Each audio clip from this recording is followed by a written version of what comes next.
Assalamualaikum warahmatullahi wabarakatuh. Salam, Om Swastiastu, Namo Buddhaya, salam kebajikan, salam sejahtera untuk kita semua. Perkenalkan, nama saya Regina Ona Adesta, dosen program studi keperawatan Fakultas Ilmu Kesehatan Universitas Nusa Nipah.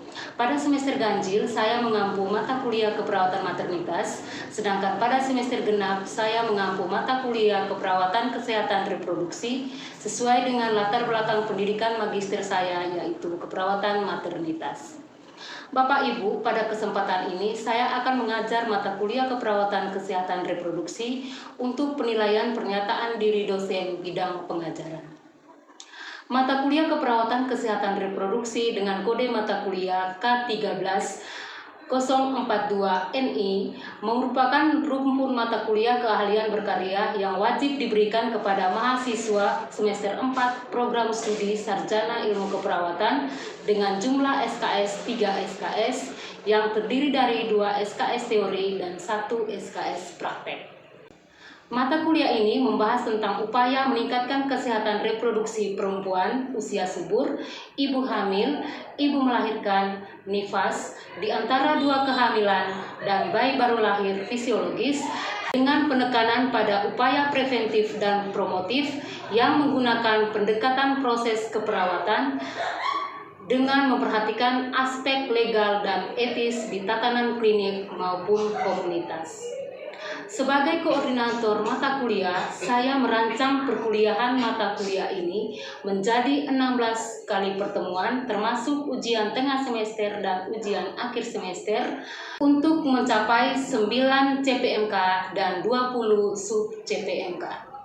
Dalam video pembelajaran ini, saya akan membawakan materi pada CPMK 1, yaitu mahasiswa mampu menjelaskan patofisiologi dan penata laksanaan atau pemeriksaan penunjang dan implikasi terapi dalam keperawatan terkait masalah-masalah kesehatan wanita pada masa reproduksi sub CPMK 5 tentang keluarga berencana. Materi ini akan saya sampaikan kepada mahasiswa dengan 2 metode pembelajaran, yaitu metode ceramah dan metode discovery learning. Selamat menyaksikan video saya. Salam sehat, Tuhan memberkati. Selamat pagi semua. Selamat pagi. Kita presentasi dulu ya.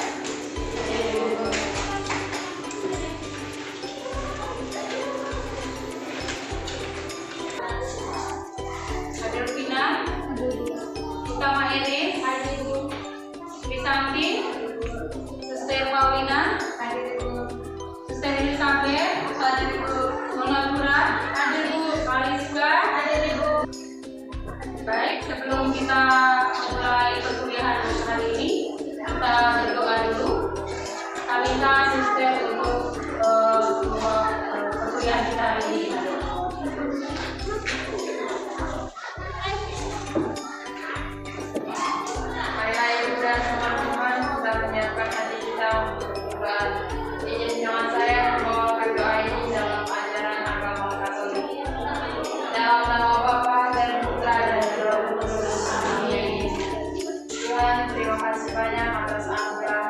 Serta hari yang baru yang masih boleh kami nikmati hingga pada saat ini.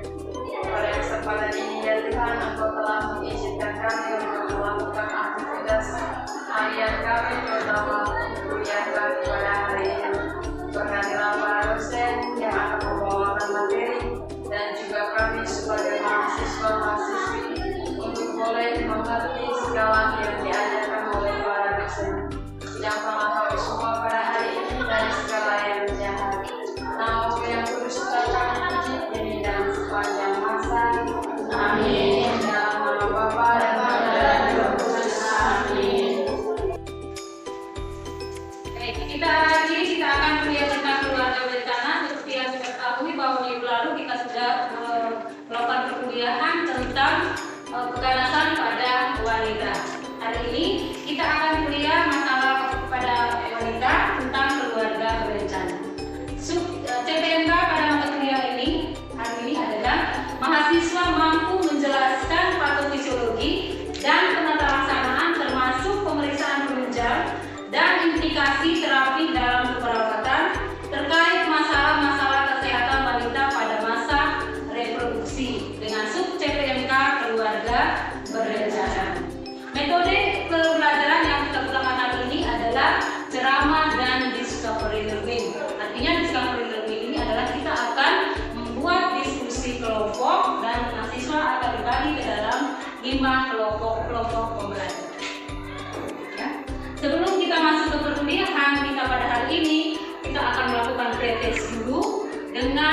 mengisi kuis yang sudah dibagikan melalui link ke WA teman-teman.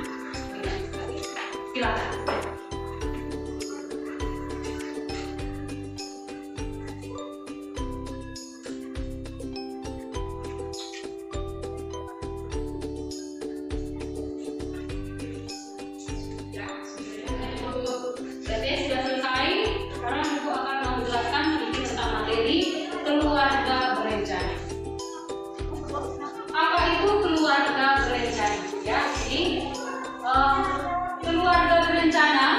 Menurut Undang-Undang Nomor 10 Tahun 1992 tentang Pembangunan Keluarga Sejahtera adalah upaya peningkatan kepedulian dan peran serta masyarakat melalui pendewasaan usia perkawinan atau PUP, pendewasaan usia perkawinan, ya. Pengaturan kelahiran, pembinaan ketahanan keluarga, peningkatan kesejahteraan keluarga kecil bahagia dan sejahtera. Tujuan keluarga berencana. Jadi kita harus ketahui tujuan keluarga berencana itu apa. Di sini ada tujuan umum dan tujuan khusus. Tujuan umum dari keluarga berencana adalah meningkatkan kesejahteraan ibu anak dalam mewujudkan NKKBS. NKKBS itu norma keluarga kecil bahagia sejahtera yang menjadi dasar terwujudnya masyarakat yang sejahtera dengan mengendalikan kelahiran sekaligus menjamin terkendalinya pertambahan penduduk. Jadi ini pengendalian pertambahan penduduk, yaitu dengan program KB atau keluarga berencana, menjamin terkendalinya pertambahan penduduk. Apa tujuan khususnya? Ya, tujuan khususnya adalah meningkatkan jumlah penduduk untuk menggunakan alat kontrasepsi. Ya, meningkatkan jumlah penduduk untuk menggunakan alat kontrasepsi, menurunkan jumlah angka kelahiran bayi, menurunkan jumlah angka kelahiran bayi, meningkatkan kesehatan keluarga berencana dengan cara perencanaan kehamilan. Artinya mengatur jarak kelahiran, ya, mengatur jarak kelahiran lebih dari 2 tahun. Ya, tidak boleh kurang dari 2 tahun. Ya, ini mengatur jarak kelahiran itu dengan menggunakan alat kontrasepsi. Yang berikut, metode apa saja yang digunakan dalam program KB. Metode yang digunakan dalam program KB, ini kita lihat ada metode KB alami dan KB buatan. KB alami apa saja?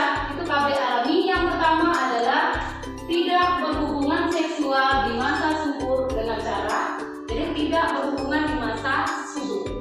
Dengan cara apa? Ada 3 cara, yaitu cara perhitungan kalender, metode perhitungan kalender. Bagaimana menghitung tanggal haid? Jadi untuk yang siklus normal 28 hari itu harus menghitung secara normal secara dalam waktu 6 bulan. Ya, 6 bulan berturut-turut. Kalau siklusnya 28 hari, berarti di hari ke-14 sebelum haid, hari ke-14 sebelum haid, itu artinya itu puncak masa subur. Ya, itu puncak masa subur. 3 hari ke depan, 3 hari ke belakang, dalam waktu 1 minggu itu tidak boleh melakukan hubungan seksual. Ya, itu metode perhitungan kalender. Yang berikut ada metode ukur suhu basal tubuh. Ya, metode ukur suhu basal tubuh. Ini kalau ibu yang sehat. Kalau ibu yang sedang sakit tidak boleh dilakukan. Kenapa? Pada metode ini yang diukur adalah suhu basal tubuh, suhu tubuh. Pada saat subur, pada masa subur, biasanya suhu tubuh ibu meningkat. Ya, biasanya suhu tubuh ibu meningkat, sehingga pada saat itu kemungkinan ibu sedang masa subur. Jadi tidak boleh melakukan hubungan seksual. Ya. Yang berikut metode lendir cervix. Metode lendir cervix biasanya pada masa subur ibu akan mengeluarkan lendir. Bagaimana membedakan jenis lendirnya? Jenis lendir untuk masa subur itu jenis lendir yang ketika ditarik tidak putus. Itu lendir yang masa subur. Jadi di saat itu tidak boleh melakukan hubungan seksual. Ya. Yang berikut KB buatan. Kalau KB buatan ini ada belum. belum ya. Masih di KB alami, di KBA ada yang berikut, ada senggama terputus atau coitus interruptus. Kalau senggama terputus itu suami berperan penting, ya. Suami berperan dalam KBA coitus interruptus atau senggama terputus. Artinya ketika menjelang ejakulasi, ya, menjelang ejakulasi atau klimaks, suami harus mengeluarkan penis dan keluar di luar. Sudah, ngerti ya? Ngerti toh? Ya, harus mengeluarkan sperma di luar dari vagina, tidak boleh di dalam. Kalau di dalam hamil, harus di luar. Itu artinya senggama terputus atau coitus interruptus, ya. Senyum. Yang berikut ada pemberian ASI eksklusif. Jadi jangan lupa, pemberian ASI eksklusif itu juga termasuk salah satu KBA. Itu salah satu KBA. Kenapa pemberian ASI eksklusif menjadi salah satu KBA? Kenapa? Karena fokus otak atau hipotalamus memproduksi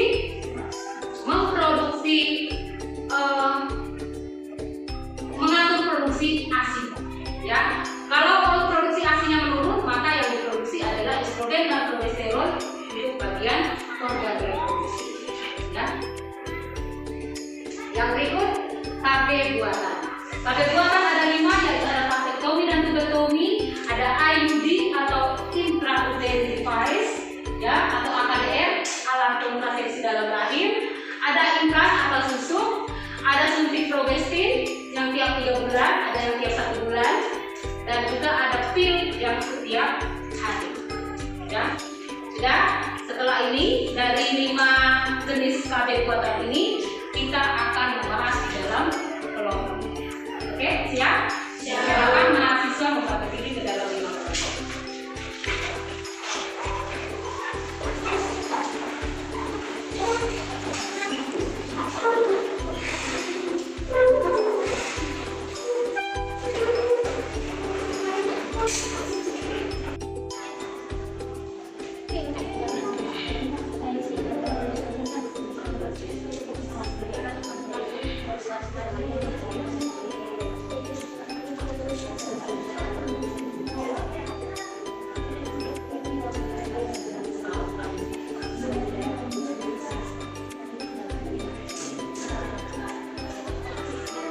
Sudah selesai?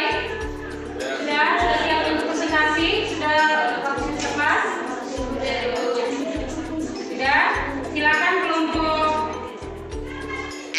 1, kelompok vasectomy, maju untuk mempresentasikan hasil diskusi. Silakan. Baik, terima kasih atas kesempatan yang telah diberikan. Saya mewakili kelompok 1 ingin mempresentasikan hasil kerja kami tentang tubectomy dan vasectomy. Yang pertama, tubectomy dan vasectomy. MOW adalah kontrasepsi permanen wanita untuk mereka yang tidak menginginkan anak lagi. Sedangkan MOP yaitu kontrasepsi permanen laki-laki untuk mereka yang tidak menginginkan anak lagi. Cara kerja MOW dan MOP. Yang pertama, MOW yaitu menghambat perjalanan sel telur wanita sehingga tidak dapat dibuang sel sperma. Sedangkan MOP yaitu untuk menghalangi transport atau jalannya spermatozoa atau sel sperma sehingga tidak dapat membuahi sel telur lagi. Efek samping MOW, risiko dan efek samping bedah tetap ada. MOP harus dengan tindakan pembedahan, yang kedua harus memakai kontrasepsi lain atau kondom selama beberapa hari sampai sel mani menjadi negatif. Yang ketiga, tidak dapat dilakukan pada orang yang tidak punya anak lagi. Sekian dari kami, terima kasih. Silakan yang mau bertanya. Baik, terima kasih atas waktu dan kesempatan yang diberikan. Tadi teman-teman sudah menjelaskan tentang metode yang digunakan dalam program KB, yaitu tubectomy dan vasectomy, yang terdiri dari MOW dan MOP. Jadi di sini saya mau menanyakan,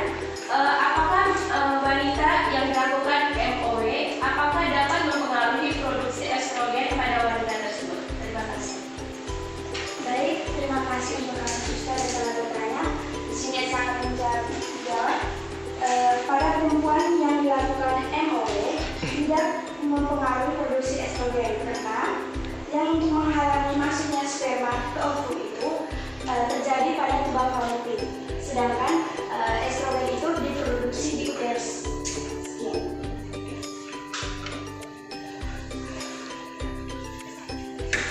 Terima kasih atas jawabannya.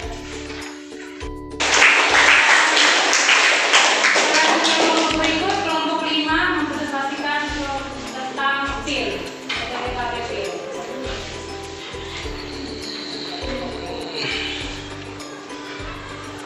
Baik, terima kasih atas waktu yang telah diberikan. Di sini saya akan mempresentasikan hasil diskusi kelompok kami tentang KB pil. KB pil itu merupakan hormon yang mengandung estrogen dan progesteron yang diminum setiap hari selama 21-28 hari. Cara kerjanya yang pertama, menekan ovulasi yang akan mencegah lepasnya sel telur dari indung telur.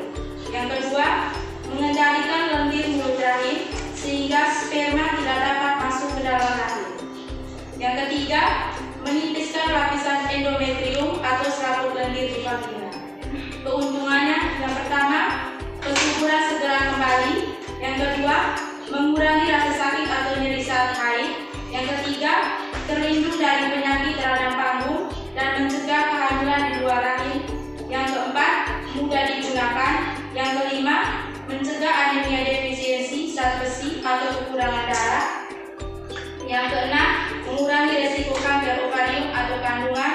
Yang ketujuh, usia muda cocok untuk tindak kehamilan.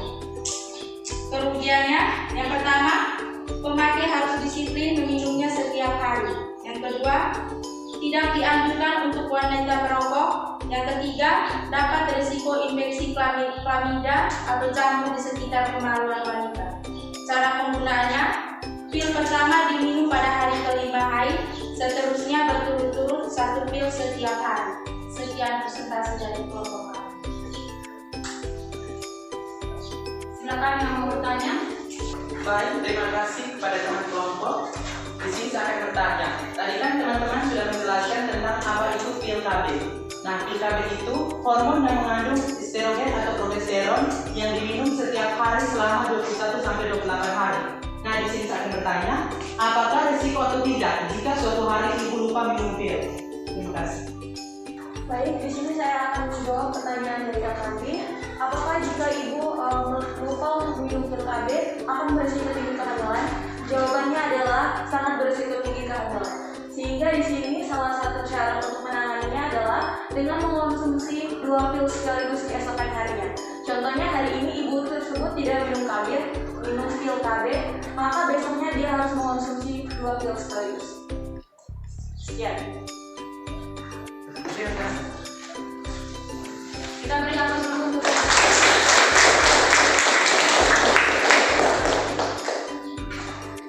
ya, jadi itu sudah semua sudah dipresentasikan dari kelompok 1 sampai dengan kelompok 5. Maka KB itu dari masing-masing KB, dari KB ada vasektomi, tutektomi, IUD, implan, suntik dan juga pil. Masing-masing semua ada keuntungan dan juga ada kerugian. Jadi tidak ada satupun yang hanya menguntungkan atau hanya merugikan, tidak. Semua ada keuntungan dan juga ada kerugian. Baik, sudah. Sekarang kita ice breaking dulu sedikit, kembali ke depan semua. Ice breaking dulu. Harus konsentrasi, ya. Kalau ibu bilang pagi, tepuk 1 kali. Ibu bilang siang, tepuk 2 kali. Ibu bilang malam, tepuk 3 kali. Oke? Kita briefing dulu sedikit untuk ice breaking. Pagi, pagi, pagi, malam, siang. Seperti itu ya. Jadi pagi tepuk 1 kali, siang tepuk 2 kali, malam 3 kali. Siap? Siap. Pagi, malam. Salah. Harus dihukum sebentar. Ya.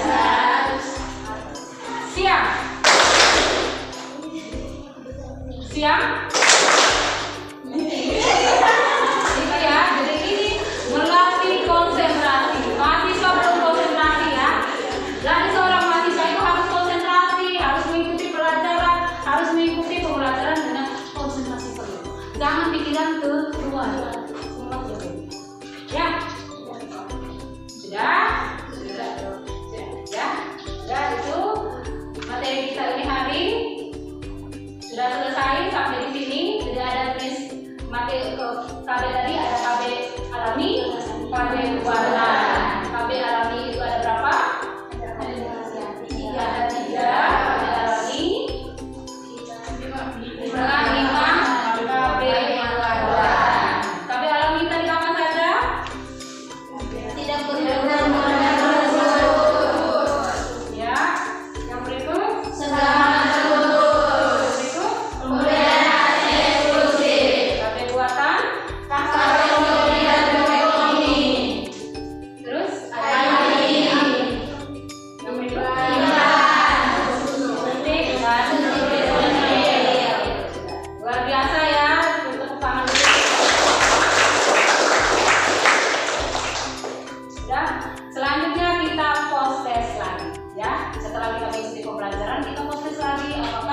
Yang sudah dipelajari tadi sudah dipahami atau belum? Ya, kalau sudah dipahami akan dibuktikan dengan hasil post test. Silakan mengisi kembali link yang itu sudah bagikan.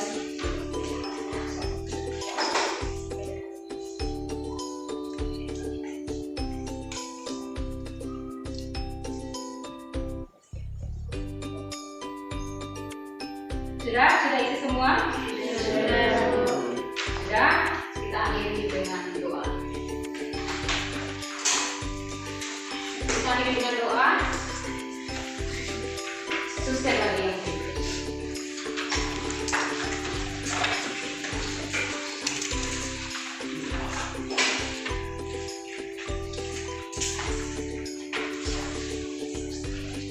teman-teman dan ibu, marilah kita menyiapkan hati kita untuk doa penutup. Izinkan saya untuk membawakan doa ini dalam ajaran Katolik. Dalam nama Bapa dan Putra dan Roh Kudus. Amin. Ya Tuhan, kami bersyukur dan berterima kasih kepadamu atas anugerah Roh Kudus-Mu yang Kau curahkan kepada kami dalam pembelajaran kami pada siang hari ini. Kami mohon berkat-Mu untuk segala aktivitas dan rutinitas kami sepanjang hari ini. Jauhkanlah kami semua dari yang jahat dan godaan yang memisahkan kami dari jalan.